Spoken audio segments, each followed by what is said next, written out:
अस्सलाम वालेकुम, कैसे हैं आप सब? आई होप आप सब खैरियत से होंगे। आज हम बात करेंगे टिकटॉक एफिलिएट की या फिर टिकटॉक शॉप फॉर क्रिएटर। ये क्या है, किस तरह से क्रिएटर्स इससे पैसे कमा सकते हैं और शुरू करने से पहले क्या चीज़ें ज़रूरी हैं। सीधी बात यह है कि टिकटॉक क्रिएटर्स को अलाउ करता है कि वो प्रोडक्ट्स को प्रमोट करें डायरेक्टली ऐप पर, वीडियोज़ या लाइव स्ट्रीम के थ्रू। जब कोई बंदा आपके लिंक या टैग से प्रोडक्ट खरीदता है तो आपको मिलता है कमीशन।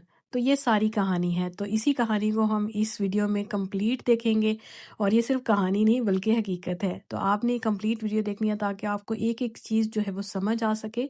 मेरा वीडियो बनाने का मकसद ये है कि आपकी जितनी भी कन्फ्यूजन है टिकटॉक शॉप और क्रिएटर को लेकर या टिकटॉक एफिलिएट को लेकर, वो मैं आपको इस वीडियो में सारी की सारी आपकी क्लियर कर दूं। तो अगर अभी तक चैनल सब्सक्राइब नहीं किया तो फटाफट से मेरा चैनल सब्सक्राइब कर लें ताकि इस तरह की इन्फॉर्मेटिव वीडियोस की नोटिफिकेशंस आपको सबसे पहले मिले, और सब्सक्रिप्शन बिल्कुल फ्री है। आपको खुद स्टॉक इसमें जी सबसे अच्छी बात यह है कि इसमें आपको स्टॉक रखने की ज़रूरत नहीं होती। आप सिर्फ एक ब्रिज बनते हैं ब्रांड्स के अंदर, या फिर उसको सेलर कह दें, और ऑडियंस के बीच। तो आप बीच में एक ब्रिज का काम करते हैं। ये सिस्टम ब्रांड डील से अलग है। यहाँ ब्रांड पहले जैसे ब्रांड ब्रांड आपको पहले पैसे पे करते हैं, ये या फिर एक्सटर्नल एफिलिएट नेटवर्क से भी ये अलग होता है। ये टिकटॉक के अंदर बिल्ट इन जो सिस्टम है, जो क्रिएटर्स और व्यूअर्स दोनों के लिए इजी और स्मूथ प्रोसेस बनाता है। अब इसमें एलिजिबिलिटी की बात कर लेते हैं, या इसको कहते हैं मिनिमम रिक्वायरमेंट क्या होती है इस लिए मोनेटाइजेशन प्रोग्राम को ऑन करने के लिए। तो स्टार्ट करने से पहले कुछ एलिजिबिलिटी रूल्स हैं जो हर क्रिएटर्स को मीट करने ही पड़ते हैं। ये थोड़े बहुत हर कंट्री में डिफरेंट हो सकते हैं। अगर मैं यूके की बात करूं कि एज जो है वो आपकी 18 साल होना चाहिए। फॉलोअर्स जो या फिर इंगेजमेंट जो है वो आपकी ज़्यादातर रीजन में कम से कम 5,000 फॉलोअर्स चाहिए। लेकिन पहले ये 5,000 हुआ करता था, फिर 1,000 हो गया जी। अब और भी आसान कर दिया है यूके में। अब सिर्फ 500 फॉलोअर्स के साथ ही आपका ये जो है वो मोनेटाइजेशन ऑन हो जाती है। लेकिन इसके साथ साथ अकाउंट की टाइप जो है वो आपकी क्रिएटर होनी चाहिए, पर्सनल। इसमें बिजनेस की टाइप आपकी नहीं होनी चाहिए, क्योंकि बिजनेस टाइप पर आपको कोई भी रिवॉर्ड नहीं मिलता। और इसके अंदर, और हाँ, एक और बात कि इसके अंदर कोई वायलेशन ना हो, आपके अकाउंट के ऊपर कोई वायलेशन ना हो। इसके बाद कंट्री एलिजिबिलिटी है कि आप उस कंट्री में होने चाहिए जहाँ टिकटॉक शॉप या एफिलिएट एक्टिव हो। जिस कंट्री की चीज़ें आप प्रमोट कर रहे हैं, जिस जिस जो वहाँ पे टिकटॉक शॉप्स हैं, उसी कंट्री में आपका होना मौजूद ज़रूरी है। तो यहाँ पर बहुत सारे लोगों को ये कन्फ्यूजन होती है कि हम क्या पाकिस्तान में बैठ के ये कर सकते हैं, हम सऊदीया में कर सकते हैं। अगर सऊदीया में ये प्रोग्राम है तो बिल्कुल कर सकते हैं, पाकिस्तान में है तो बिल्कुल कर सकते हैं। लेकिन अगर वो प्रोग्राम एलिजिबल नहीं है आपकी कंट्री में तो आप बिल्कुल ना करें इसको।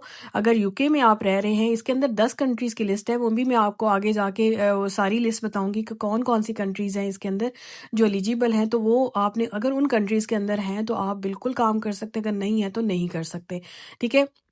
हमेशा अपनी कंट्री के लिए टिकटॉक सेलर या टिकटॉक जो क्रिएटर हेल्प सेंटर है, वहाँ पर जो है वो अपडेटेड जो पॉलिसीज़ हैं उनको ज़रूर चेक किया करें। क्या क्राइटेरिया टाइम है, क्या लिमिट्स हैं, वो सब चीज़ें आप उसके अंदर पॉलिसीज़ के अंदर भी देख सकते हैं। अच्छा जी, इसके अंदर हम बात करते हैं कि how it works and commission structure. इसका कमीशन स्ट्रक्चर क्या होता है? कमीशन जब आप एलिजिबल हो जाते हैं, सिस्टम कुछ इस तरह से काम करता है। आप टिकटॉक शॉप या एफिलिएट पैनल के अंदर प्रोडक्ट्स या कैंपेन देखकर चूज़ करते हैं, जिसको हम मार्केट प्लेस भी करते हैं। ठीक है, इसके अंदर मार्केट प्लेस होती है। टिकटॉक शॉप की अपनी मार्केट प्लेस होती है, वहाँ से आप चीज़ें चूज़ करते हैं। फिर आप उन प्रोडक्ट्स पर जो है वो बेस करती हुई वीडियोस बनाते हैं। लेकिन इसके अंदर एक चीज़ का बहुत ज़्यादा ख्याल रखना है कि वो चीज़ जो है वो आपके पास मौजूद होनी चाहिए फिजिकल। ठीक है, पिक्चर्स के थ्रू आपने वीडियोस बिल्कुल नहीं बनानी। वो आपके पास चीज़ आपके पास पड़ी हुई हो, उसके ऊपर आप वीडियो बनाएं, उसका ऑनेस्ट रिव्यू दें।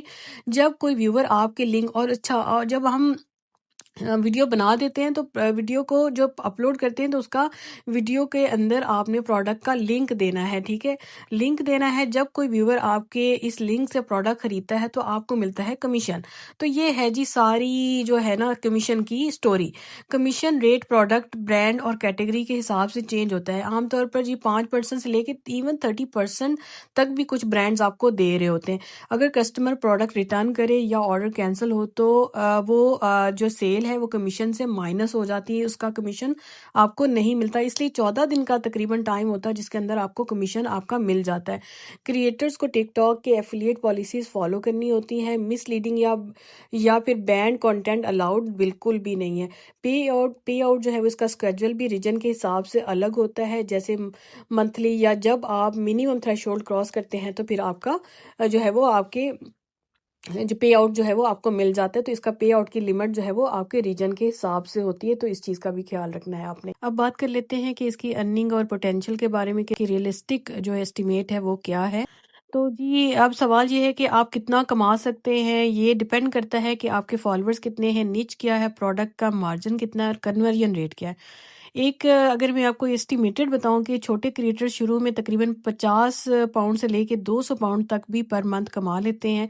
जो मिड लेवल क्रिएटर्स हैं जिनके पास तकरीबन 20,000 से 50,000 फॉलोअर्स के दरमियान जो है वो होते हैं, वो तकरीबन इसके अंदर जो है वो 800 से 1000 पाउंड के दरमियान कमा लेते हैं। अगर बड़े क्रिएटर्स की बात करें तो वो तकरीबन 1500 से लेके 5000 पाउंड तक भी कमा लेते हैं। एक रिपोर्ट के मुताबिक जो है वो क्रिएटर्स ने एक ही प्रोडक्ट प्रमोट करके तकरीबन 700 पाउंड तक भी कमा लिया है, लेकिन ये गारंटी नहीं होता। इनकम पर क्रिएटर के लिए डिफरेंट होती है। सबसे ज़रूरी बात यह है कि आप अपना कन्वर्जन इम्प्रूव करें, डिफरेंट प्रोडक्ट्स टेस्ट करें और कंटेंट रेगुलरली जो है वो अपलोड करते रहें।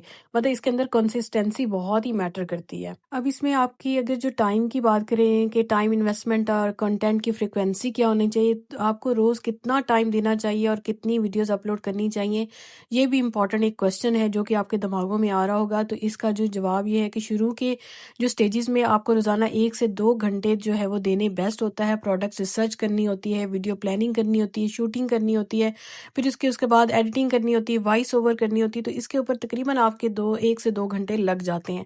जैसे-जैसे आप ग्रो करते हैं, प्रोसेस स्मूथ हो जाता है, आपको आदत होने लगती है। आप जो है वो रीयूज़ जो कंटेंट जो है वो आपने पहले से वीडियोज़ बनाई हुई, उनके भी छोटे-छोटे क्लिप्स आप अपनी ही प्रोडक्ट की वीडियो जो पहले बनाई हुई, उनके जो है वो रीयूज़ कर सकते हैं, लेकिन किसी के नहीं, अपने। ठीक है। ज़्यादा सक्सेसफुल जो क्रिएटर हैं रोज़ 1 से 3 वीडियोज़ जो है वो अपलोड करते हैं। ये कम अज़ कम 5 से 7 वीडियोज़ पर वीक आप इसका एस्टिमेट लगा सकते हैं। अगर आपके रीजन में लाइव जो है वो सेलिंग सपोर्ट है तो 1 या 2 लाइव सेशन पर वीक भी बहुत जो है वो फ़ायदेमंद होते हैं। कमेंट्स का जवाब देना, थंबनेल्स और मैट्रिक्स चेक करना भी टाइम लगाता है और ये सब आपकी ग्रोथ में मदद करते हैं। तो आपने लाइव आके सेल कर सकते हैं, वीडियोज़ के थ्रू सेल कर सकते हैं, लेकिन फ्रीक्वेंसी आपने अपने हिसाब से रखनी है, लेकिन 1 से 2 घंटे आपके इसके अंदर जो है वो लग सकते हैं। अगर हम स्केल या ग्रोथ स्ट्रैटेजीज़ की बात करें कि जब बेस स्ट्रॉन्ग हो जाए, तब अगला स्टेप जो है वो आपका होता है स्केलिंग और ऑप्टिमाइज़ेशन की। ये कुछ स्ट्रैटेजीज़ आपकी हेल्प करेंगी, जैसे कि मल्टीपल प्रोडक्ट्स टेस्ट करो, एक आइटम पर डिपेंड नहीं करना। मतलब आपने बार-बार रिसर्च करनी कि कौन सी प्रोडक्ट ट्रेंडिंग में जा रही है, किसके ऊपर वीडियोज़ ज़्यादा बन रही हैं, कौन सी आपको फॉर यू पेज पे मिल रही हैं प्रोडक्ट्स।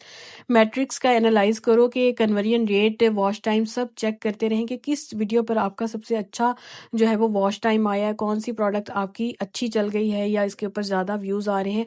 कंटेंट इंप्रूव करने की कोशिश करें, अच्छी लाइटिंग जो है वो करें, उसके बाद अच्छा सा वॉइस ओवर करें, अपना माइक अच्छा यूज़ करें, रिंग लाइट्स का यूज़ कर सकते हैं, ट्रेंडिंग साउंड्स भी इस्तेमाल कर सकते हैं। कोलैबोरेशन को बढ़ाएं। आपको जो कोलैबोरेशन की जो इनवाइट्स आती हैं, जो वेंडर्स आपको इनवाइट भेजते हैं, उनके साथ बात करें। उसके बाद जो है वो आपने क्या करना है, निच को एक्सपेंड करें। जब ग्रोथ जो है वो आपकी बढ़ जाए, अपना ब्रांड या प्रोडक्ट लाइन भी आप चूज़ कर सकते हैं और आप इसका नेक्स्ट स्टेप जो होता है टिकटॉक शॉप में भी कन्वर्ट कर सकते हैं।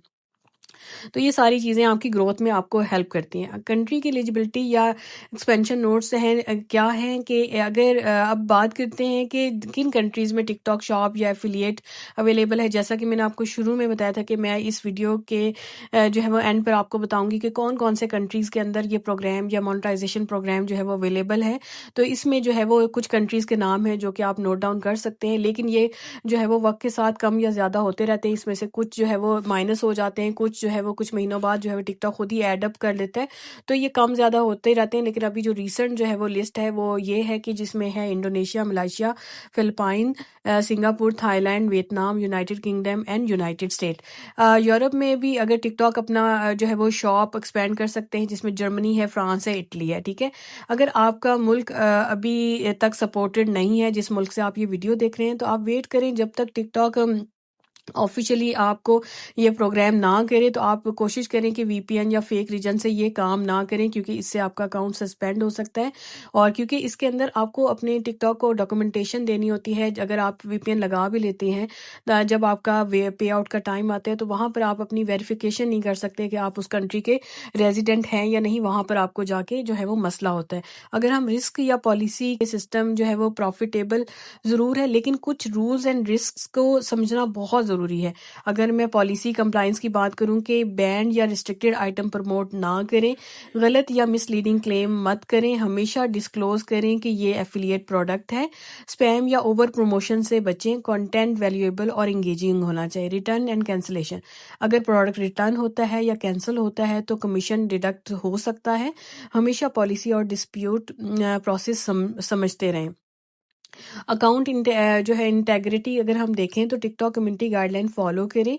फेक व्यूज़ या जो है बूट्स को जो है वो प्रमोट ना करें, ये स्ट्रिक्टली मना है। और ये चीज़ों का ख्याल। टैक्स और वेरिफिकेशन की बात करें तो टैक्सेस जो इसके अंदर है, अर्निंग जो है बढ़ने पर टैक्स और आइडेंटिटी वेरिफिकेशन रिक्वायर्ड होती है। मिनिमम पे आउट थ्रेश होल्ड पर रीजन में अलग जो है वो हर रीजन की अलग होती है। पॉलिसी फॉलो करने से आपका अकाउंट सेफ रहता है और इनकम स्टेबल जो है वो बनती रहती है। अगर हम इसको एंड पर इसका बताएं, मैं अगर आपको इसका ओवरव्यू बताऊं तो अपनी जो है वो एलिजिबिलिटी आपने चेक करनी है। अपना टिकटॉक एफिलिएट या क्रिएटर प्रोग्राम जो है वो आपने उसके अंदर जो है वो उसको ज्वाइन करना है। पहला प्रोडक्ट टेस्ट करें, उसके बाद कंटेंट बनाएं। अगर वीडियो जो है वो अगर आपकी चल जाती तो आपको कमीशन मिलता है उसके थ्रू। अगर कोई खरीदता है तो बिल्कुल कमीशन मिलेगा। ये अच्छा जो है वो एक मोनेटाइजेशन प्रोग्राम है टिकटॉक का, लेकिन एलिजिबिलिटी का आपने ख्याल रखना है, टिकटॉक की पॉलिसीज़ का ख्याल रखना है। इसका पूरा कोर्स जो है वो मैं कराती हूँ, मैं पूरा का पूरा आपको टिकटॉक एफिलिएट भी कराती हूँ। अगर आप इस कोर्स में इंटरेस्टेड हो तो मुझे ज़रूर कॉन्टैक्ट कीजिएगा। मेरी कॉन्टैक्ट इन्फॉर्मेशन जो है वो आपको इस वीडियो में मिल जाएगी। तो इसको मैं स्टेप बाय स्टेप जो है वो इसका कोर्स आपको करवा सकती हूँ। अगर आज की वीडियो अच्छी लगी है तो लाइक कर दें, दोस्तों में शेयर करना मत भूलेगा। मिलते हैं किसी नेक्स्ट वीडियो में। टेक केयर, अल्लाह हाफ़िज़।